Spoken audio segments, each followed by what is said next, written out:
Hey guys, welcome back. Today on the Untidy Artist, I'll be making shower steamers.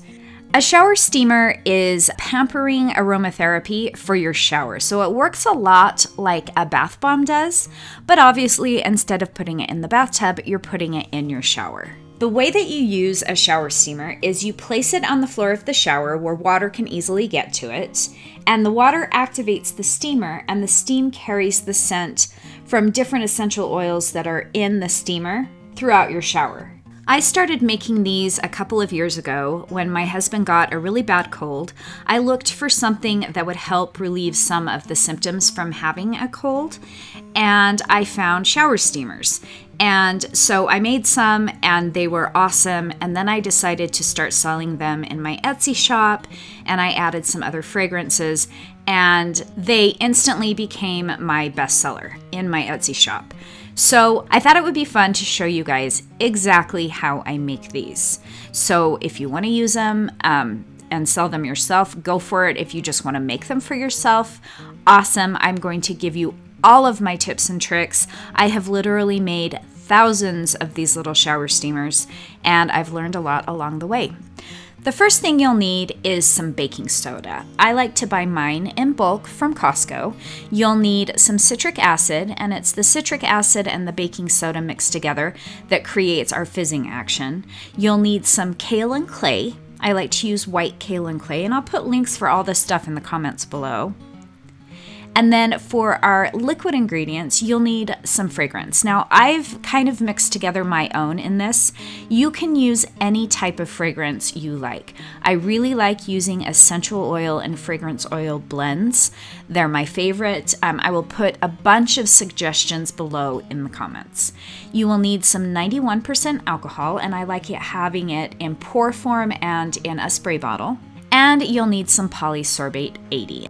And those are your basic ingredients. If you'd like to, you can also use some mica to give them some color. We're just going to keep these white. And then you'll need some molds. And these are my favorite molds. I get them from Wholesale Supplies Plus. They are the perfect size, and they have worked really, really well for me. So I'll put that link below also.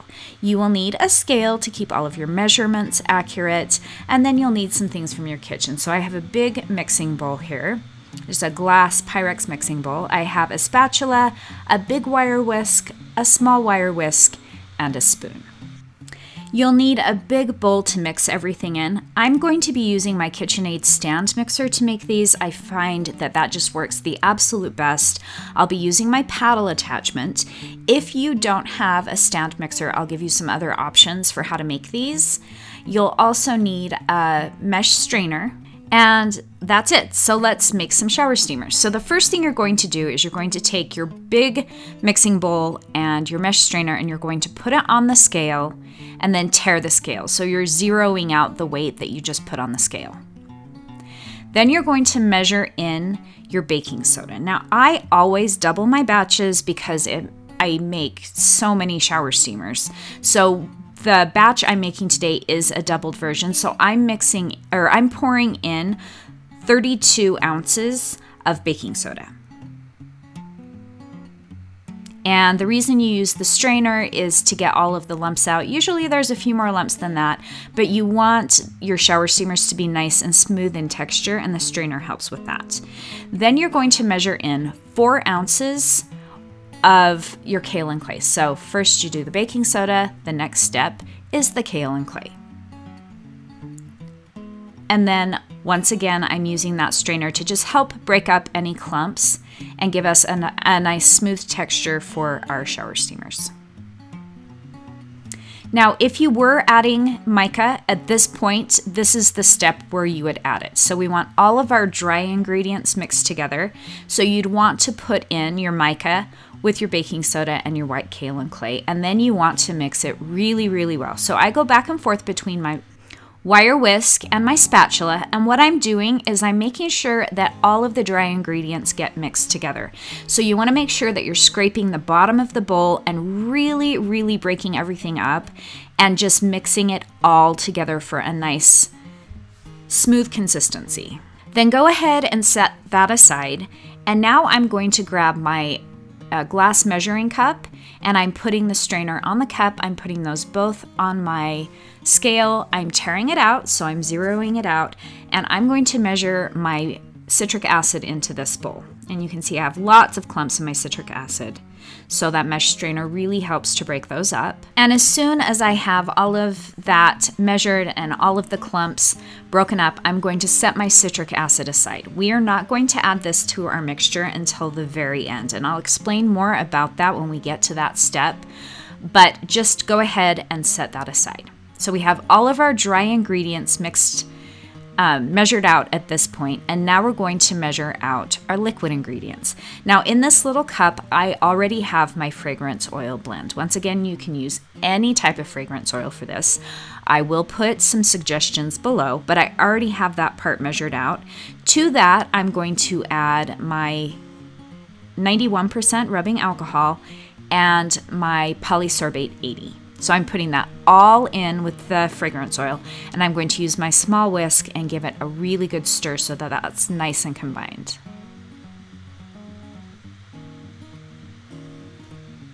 And now we're ready to add our fragrance oil mixture into our baking soda mixture. So I'm going to drizzle it in slowly. You don't want to just dump it all in, but drizzle in a little bit, and then I'm going to grab my whisk and I'm going to start to whisk it.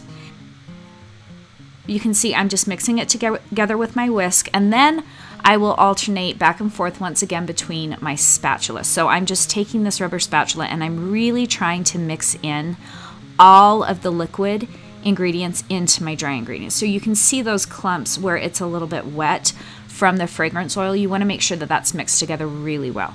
So if you don't have a stand mixer, you're just going to go back and forth on this part, adding the fragrance oil mixture, whisking it, using the spatula, and doing that until it's combined really, really well. Now I'm obviously using my stand mixer, so I hooked in my paddle attachment and I slowly poured in my liquid ingredients into my dry ingredients.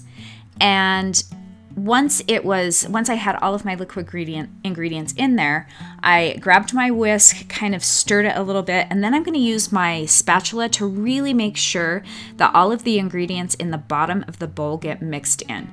And I'm also going to use the side of the spatula to really press that mixture together. It's quite wet at this point, and you want to make sure, one of the keys to having a really good shower steamer is to make sure that your ingredients are mixed together really well. And this is a really important step. So I really use that spatula to make sure that there aren't any big clumps of the dry ingredients or the wet ingredients that haven't been mixed together. And then to get the rest of my fragrance oil out of my little measuring cup, we don't want to waste any of that, I actually put my cup in the bowl, get some of the ingredients from my mixture and put it in the cup, and it helps to absorb the rest of that fragrance oil. And then I'm going to put it back on in my mixer and turn it on, and I'm going to let this mix together for a couple minutes, so about 2 minutes. Then once again, I'm grabbing my spatula. I'm really making sure everything's mixed together, and I'm really making sure that I scrape the bottom of that bowl. If you have used mica to color your shower steamers, this is another important part to make sure that all of that color is evenly distributed. Okay, now I'm going to add my citric acid. So if you're doing this by hand, you would just slowly add the citric acid and whisk it. I hooked my bowl back into my mixer, I turned my mixer on low, and I'm slowly adding my citric acid to my mixture. We want to get this nice and evenly combined. Now the reason I wait to the very end to add my citric acid is because we get our fizzing action from the combination of the citric acid and baking soda and liquid. So as soon as liquid hits our baking soda and citric acid, it's going to start to fizz. Now I like to mix in all of my liquid ingredients to the baking soda to make sure it gets all combined really well, and then add the citric acid, because I feel that the citric acid is really the most volatile ingredient in all of this. And if you wait to add that until the very end, then you're making sure that those liquid ingredients you've added haven't started to activate your shower steamer. Now I'm grabbing a pair of gloves, and we're going to start testing to see if our mixture is ready to put in the molds. So what I do is I grab a handful of it and I kind of ball it up in my hand, and drop it. And if it falls apart a lot, or if it kind of crumbles in my hand, then it needs more moisture. So we're going to add some more of our 91% alcohol. I spray about 4 sprays into my bowl, and then I mix it a little bit, and then I use the spatula to make sure I'm scraping the bottom of the bowl and getting that nice and evenly combined. And then I'm going to turn my mixer back on for another about 30 seconds. And then I'm going to test my shower steamer again. So the key at this point is if it's not holding together firm enough, you're going to want to add more of your rubbing alcohol, but you don't want to add a lot. So just do a few sprays, mix it together some more, and then you're going to test your mixture again. And really use that whisk to make sure that you're getting the mixture that's at the bottom of the bowl. So you can see here, when I hold it together in my hand, that it holds together a lot better, and that when I drop it, it also holds its form. So I'm now ready to put my shower steamer mixture into my molds. So I like using freezer paper or parchment paper for this part. I'm just going to lay some down because I make a really big mess when I do this. And then I'm going to grab my molds and I'm going to start putting the mixture in the molds. Now, this is one of the other key things I've learned making these. You want to make sure that the mixture stays nice and airy, because as it sits in the bowl, it'll start to compact, and we want it to stay nice and almost like fluffy. Like, we want the mixture to not be packed down in the bowl. So I use my whisk, I stir it up, and then I'm gently picking up small handfuls of it, and I'm dropping it into the mold. So we're keeping it nice and light. We don't want to start compacting that mixture together until we're pressing it into the mold. So I'm just sprinkling it into all of the different little molds. And then I'm going to take the palm of my hand and I'm going to press each little section down. So I've got 5 shower steamers here. So I just press each one gently down. And if any of them need a little bit more, go ahead and add some more. And you want them to be overflowing at this point. And then you're going to go back through, and for each one, you're going to clear off the extra using the palm of my hand. Again, I kind of rub it around the top of the mold to make it nice and even, and then I'm going to firmly press it using the palm of my hand and my fingertips, making sure that I get right around the edges so that my shower steamer is evenly pressed down in the mold. So just wiping off the excess with the palm of my hand, really using my fingertips to go around the edges. And I'm just going to go ahead and do that with all 5 of the steamers that are in this mold. There are a lot of different types of molds you can use. I just really find these to work really, really well for me. Honestly, you could probably use ice cube trays for this if you wanted to. And then once I have them all pressed into my mold, I'm going to gently tip my mold up at an angle. You don't want to tip it up too much or they'll all fall out of the mold. And I'm just going to use my hand to wipe off the excess mixture. And I also wipe off the bottom of the mold because sometimes some of the mixture can stick to the bottom of the mold. And then I'm going to go ahead, set that aside. I'm going to take my parchment paper and put the mixture that spilled out back into my bowl. I'm going to grab my whisk again because remember, we want to keep this mixture that's in the bowl nice and light and not compacted down. So I'm using my whisk again. I stir between every single time I fill a mold. So then I'm going to gently take out little handfuls and sprinkle it into each mold cavity. And then I'm going to go through the same process again, pressing down with the palm of my hand and using my fingertips to go around the edges of each individual shower steamer.